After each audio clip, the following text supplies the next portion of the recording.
أعوذ بالله من الشيطان الرجيم. بسم الله الرحمن الرحيم.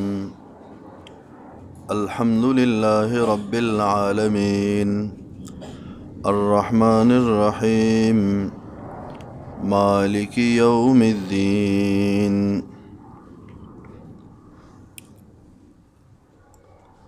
مونږ د الله د رحمت حاصلولو اسباب بیانول قرآن کریم کې چې کوم ذکر شوی وو، نو یو پکې دا دعا وه چې رب اغفر ورحم. نو یو دو دعاګانې نور دي چې په هغې باندې هم د الله رحمت حاصلیږي. یو ربنا آتنا من لدنک رحمه وهیئ لنا من امرنا رشدا. دا دعا ده چې په دې باندې رحمت حاصلیږي. او بل دعا ده ربنا لا تزغ قلوبنا بعد اذ هديتنا وهب لنا من لدنك رحمه. یو کې دا دی چې آتنا من لدنك رحمه وهب لنا من لدنك رحمه، بل کې دا دی. او د یا ساتي دا دعاګانې مستجاب دعاګانې دي، قبول شوي. خلک وایي مجربه نسخه ده، نو قبول شوي دعاګانې باید چې مونږ یې ووایو، الله به خامخا قبلوي انشاءالله. ځینې اسباب داسې شته چې په احادیثو کې ذکر شوي دي چې په هغې باندې الله انسان ته رحمت ورکوي، د الله مهرباني بې حاصلېږي. یو د هغې نه دا دی، نبي سلم فرمایي رحم الله عبدا، الله دې په هغه بنده باندې رحم وکړي چې د مازدیګر د مانځه نه مخکې 4 رکعاته مونځ کې نوافل. د څومره د خوش قسمتۍ خبره ده. الله دې موږ توفیق راکړي چې موږ د مونځ کوو او الله د پیغمبر دعا کې موږ راګیر کړي، د پیغمبر دعا موږ ته شامله شي. دویم نبی سلام فرمایي الله دې رحم وکړي په هغه سړي باندې چې د شپې مانځه له پاسې تهجد الله او بیا خپل اهل پاسئ. د اهل اطلاق په دې بیبي باندې هم کېږي، خپله ښځه. خو عام اهل معنا ده چې خپل کور والا پاسئ، کاغذ هغه بچي زامنې لوڼئ او ښځئ، منه کور کې یو مشر او هغه تهجد له پاسه ټول کور پاسئ، هر چا ته دروازه وټکي کړکۍ چې پاسه. نو پیغمبر دغه خلکو ته دعا کړې چې الله دې وي رحم وکړي په داسې خلکو باندې. یو بل حدیث کې دا هم شته چې الله دې په هغه زنانه باندې رحم وکړي چې تهجد کوي او خپل خاوند پاسوي. دا دریم سبب شو. بل سبب د الله د رحمت د حاصلولو هغه تاجر دی، حدیث کې راځي هغه نرم مزاج وي، په دې اخیستلو خرڅلو کې دروغ نه وي. الله دې په دغه تاجر باندې رحم وکړي. او زموږ دین نه دی دا ګور د خوبیانو نه ډک دین دی چې پیغمبر تاجر ته دعا کوي او ټول تاجران دیندار وي، نو څومره امن به. نو هغه تاجر باندې الله رحم وکړي چې په اخیستلو خرڅلو کې نرمي کې دروغ نه وي. یو حدیث کې راځي هغه سړي باندې الله رحم وکړي چې د هغه یو بل ورور مؤمن مسلمان سره څه مسله راشي او په هغې کې دا نرم مزاجي کوي. یو خو تاجر دی خاص، هر سړی خو تاجر نشي کېدی، ستا بل رور دی خور دی د مثال، او هغې سره د ځمکې مسله راغله او هغې کې ته نرم مزاجي کې نرمي کې خیر دی، خپل حق ورته پرېږدي. پیسو مسله دې راغله لږ ګزاره وکړي او خپل خاندان د خپل معاشره د کې امن پیدا کړي. نو پیغمبر دغه خلکو ته هم دعا کړې ده. یو حدیث کې امر راغلی چې ارحم، تاسو رحم کوئ من فی الارض، په هغه چا باندې چې په ځمکه کې دي. نو رحم به وکړي اسمان والا په تاسو باندې. نو په ځمکه کې چې هر څه او ته په هغې باندې رحم کوي، یو پیشو ده که نه، په هغې رحم کوي، نو الله به په تا باندې رحم کوي.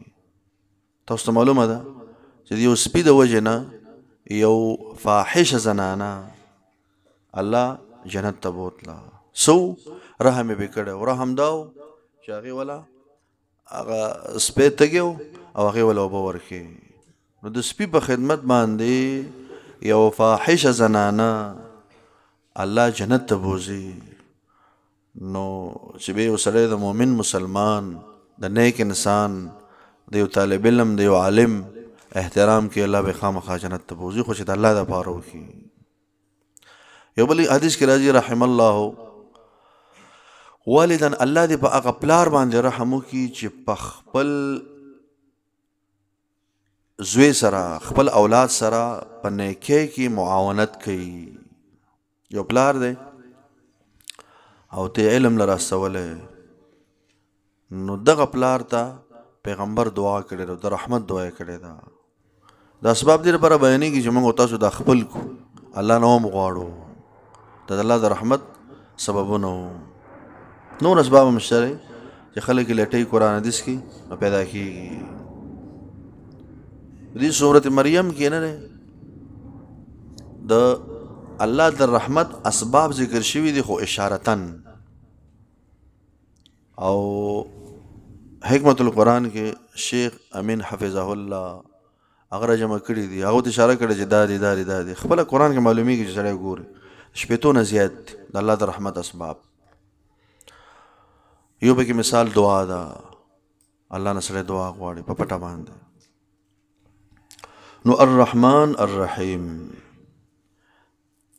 بیا بل آیات الله فرمای مالک یوم الدین، دام د الله صفت ده. مالک معنا دو معنی دي د مالک، متصرف تصرف کوونکې اختیارمن جو ته موږ وایو، او بل معنا د قادر. نو مالک معنا قادر ده، او دلته معنا ده د مالک دا معنا را چې متصرف ده، اختیارمند ده. یوم الدین، یوم ولیکی کی ورځ ته یو عرفي ورځ ده، عرفي. نو عرفي ورځ د نور خاتنه تنور پرې واته پورې ده، په عرف کې دې ته خلک ورځ وایي. یو شرعي یوم دی، شرعي.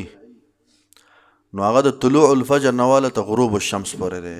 څنګه چې سبا داخل شي صبح صادق، د هغې نواله تر نور پرې واته پورې دې ته یوم ویلی کېږي په شریعت کې. بیدیا ساتئ د یوم اطلاق کله به د غونډه ورځ باندې کېږي، د ټولې ورځ ته یوم وایي، او کله ډېرې مودې ته لکه د قیامت ورځ چې ده که نه موږ ته ورځ وایو 50,000 کاله ده، هغې ته هم ورځ ویلی کېږي. لکه دلته یوم الدین مثال، ورځ د جزا د بدلې ورځ. او کله د یوم اطلاق په لږ وخت باندې هم کېږي. قرآن کې راځي ومن یولهم یومئذ دبره الا متحرفا لقتال. نو دا معنا نه چې ټول ورځ شا وګرځي نو بیا به ګناهګار نه.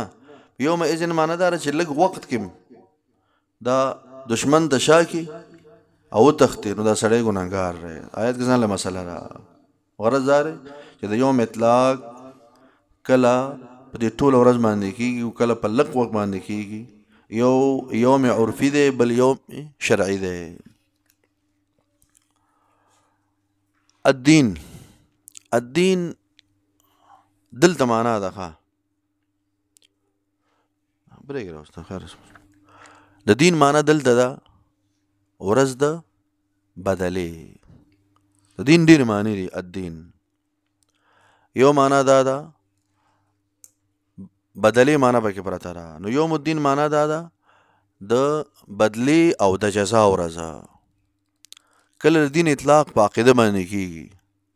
قرآن کې الله فرمایي لا اکراه فی الدین، دلته عقیده مراد ده. او کله د دین اطلاق په شریعت باندې کېږي. ان الدین عند الله الاسلام، هلته شریعت مراد ده. څلورمه معنا د دین غلبه هم راځي. قرآن کې استعمال شوی دی فلولا ان کنتم غیر مدینین، هلته مراد څه دی؟ غلبه. مدینین معنا مغلوبین.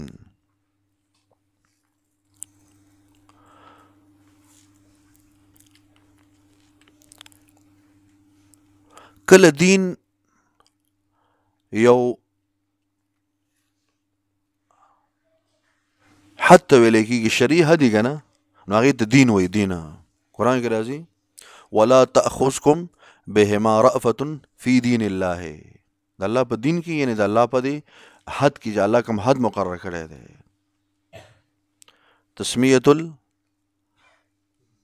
تسمیت یعنی دا نم د جز دی به اسم الکل. دین خو کل شی دی او دا حد پکې یو جز دی، نو د جز ته دین وویلو. دغه شان د دین اطلاق کله په دعا باندې کېږي. قرآن کې راځي فادعوا الله مخلصین له الدین. دعا الدین معنی سره یعنی الدعا. او د دین اطلاق کله په عبادت باندې کېږي فاعبد الله مخلصا له الدین. د دین ډېر معنی دي، بدله، غلبه، عقیده، شریعت، حد، دعا، عبادت. بای چې دا ټول معنی مونږ یاد وکړو. دلته د دین معنی څه ده؟ مالک یوم الدین معنی الله اختیارمند دی د ورځې د بدلې. سوال دار دلته چې ولې الله صرف د قیامت د ورځې اختیارمند دی، د نور ورځې نه دی څه؟ نو جواب دا دی چې نه، الله د قیامت د ورځې اختیارمند دی او د نور ورځو اختیارمند دی. خو د نور ورځو اختیار په رب العالمین لپس کې ذکر شو، الحمدلله رب العالمین، عام اختیار ذکر شو. او اوس الله یو خاص اختیار ذکر کوي او دته ویل کېږي تخصیص بعد التعمیم. رب کې دې خبرې د اشاره او رب معنا مالک. نو د هر څه مالک الله هغه عام خبره وه، اوس پکې خصوصیت ذکر کوي، تخصیص بعد التعمیم. بل خبردار علما وی ذکر د یو شی نفي د معادا نه کوي. مطلب دا چې الله د قیامت د ورځې اختیارمند دی، د دې معنی خدا نه چې د نور ورځې اختیارمند نه دی.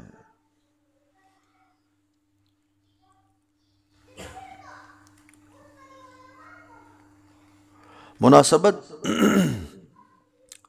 د دې آیات د مخکې آیات سره څه دی؟ اوس په تاسو مناسبت باندې ښه پوه شئ چې وروسته بیان کوم. هغه دا دی چې الله الرحمن الرحیم دی، موږ له ډېر نعمتونه راکړي دي. نو په دې نعمتونو کې موږ آزاد یو که نه؟ الله فرمایي نه، آزاد نه یې. نعمت یې درکړی دی خو تپوس پیدا نه کوي. تپوس ورځ کله ده؟ د قیامت ورځ ده، مالک یوم الدین. او د قیامت د ورځو ډېر نومونه دي. یو پکې یوم الدین، یوم التناد، یوم الخلود، الساعه او القارعه، الحاقه. ډېر نومونه، 10 نه زیات نومونه قرآن کریم کې ذکر شوي دي د قیامت. یو پکې نوم دی یوم الدین. یو بل مناسبت دام دی ښه د الرحمن الرحیم سره. یو مناسبت خداو چې الله مهرباني کړې ده، نو آزاد یو که نه؟ نو الله فرمایي نه، آزاد نه. تپوس په ځنه کوم د قیامت په ورځ نعمت څنګه استعمال کړی دی. بل مناسبت دا دی چې الله رحمان او رحیم دی، د یو ښایسته مناسبت. نو د الله د رحمانیت یو تقاضا دام ده چې د قیامت په ورځ خلکو سره حساب کتاب کوي، او چې ته راپاسې دنیا کې عبادت کړی دی، نو په آخرت کې به د هغې بدلې درکړي. نو چې بدلې درکړي دا د هغه مهرباني ده که نه ده؟ دا د الله مهرباني ده. دغه مهرباني الله په قیامت کې بیا نور هم را ظاهروي. دلته د الله علماء 15 صفتونه ذکر شو، نومونه د ټول، لکه الحمدلله، الله، رب، الرحمن، الرحیم او مالک. د 15 صفتونو کې ناشنا اشارې دي. الله کې اشاره د دې خبره ده چې الله معبود ده، معبود د عبادت لایق ده. او رب کې د الله هغه صفاتونو د اشاره ده چې کې تربیت